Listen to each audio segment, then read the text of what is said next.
we've done a lot with our bodies as far as physically. There's not everything. We can't do everything though. Yeah. There's just some things that just will take a lot more work, or it's not. We haven't crossed it on our journey yet. If it's in our path.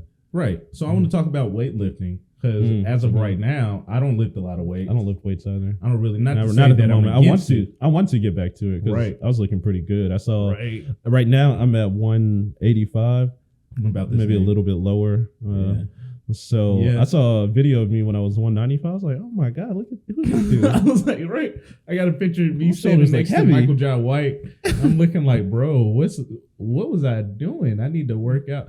But we're not going to the gyms lifting weights like that. Yeah. So. But I like Spider-Man. I like Spider-Man. So I'd rather be molded. That's just me personally. It might change later. But yeah, I want to talk about using the body as far as building it and working out through martial arts or actual fitness, because it's important as a martial artist. You have to know how to move your body, whether you have an injury or you have some type of condition that may stop you. There's still ways that you can use your body. There's you just have to modify it to fit your body, right? So lifting weights isn't for everybody because it gives you a different goal. As stretching and working on just flexibility is a different goal from lifting weights. So as a martial artist, we want to find a good balance between the cardio, between the weightlifting, between the flexibility, between the muscular endurance, between all these things, and even to the nervous system breakdown, because how many nerves and feeling the air and being able to sense the presence, because we have all these senses. All of us do. And so with that, what are some training things that you do with some of your students, whether that be in a class or private one-on-one? What are some things that you do to test all these things that's part of the body? Oh, test all these things? Well, one, if you can be specific, I always ask I don't always ask the students. Not test. Let me say not test, refine. That's true, because they're coming in there just to learn. Right. Yeah, nobody wants to be tested all the time. I mean, but you do get when you do the test for your belt. But what I love about martial arts is you normally don't get tested until your sensei or whoever is above you sees that you're ready to.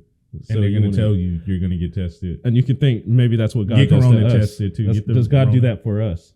Does God give us the test or give us the task when we are ready and knows that we can pass it? We're going to pass this coronavirus.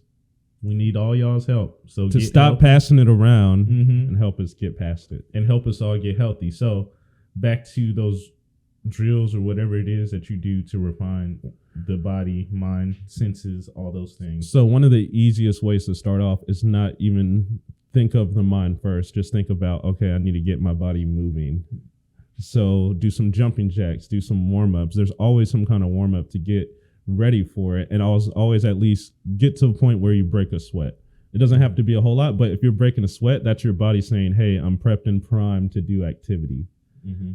Now, if I want to add the mind into it, I will add a goal for the student to have to be aware of. So it'll be like, okay, I hold the target up. Okay, all I want you to do is, here, I'll do it with you real quick. Okay.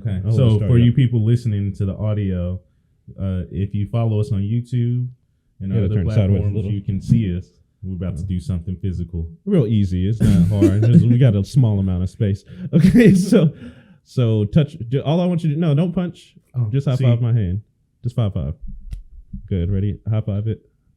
Keep high fiving. All right, high five it. Ooh. High five it. Ooh. High five. See. Oh. There you go. So what I'll do is now let's get your mind involved and get you set on a target, on a goal for you to have to reach. And now I'll move that target so you have to adjust to it. Now we're slowly getting your mind involved with the physical part of it. And it becomes a game. Yes. Games are one of the easiest ways to learn. And I love using my creativity in games to teach that way, because you're getting what you just did is a palm strike. That's all a high five is. Small one. Who knows how to give a high five? That's a palm strike. That's a slap to the face. That's a slap to the face. That's a whoop-pat. Yeah, and that's the other thing that I try to tell my students too, is that martial arts is an everyday life. That's the simple wax. What on, we just wax did, off. yeah, wax on, wax off, like in Right. Karate Kid. What you did here, high fiving me.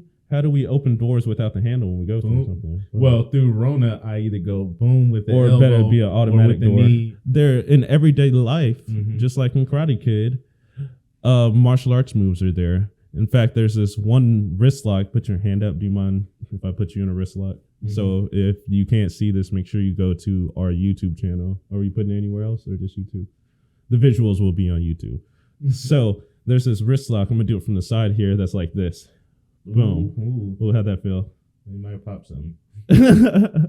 Yeah, so this wrist lock could be where I could help or like hurt and pop his hand. But if he goes to touch this hot stove, I could use that same move to save him from that hot stove. Martial arts is just incredible. You can use it to hurt or save somebody, save yourself.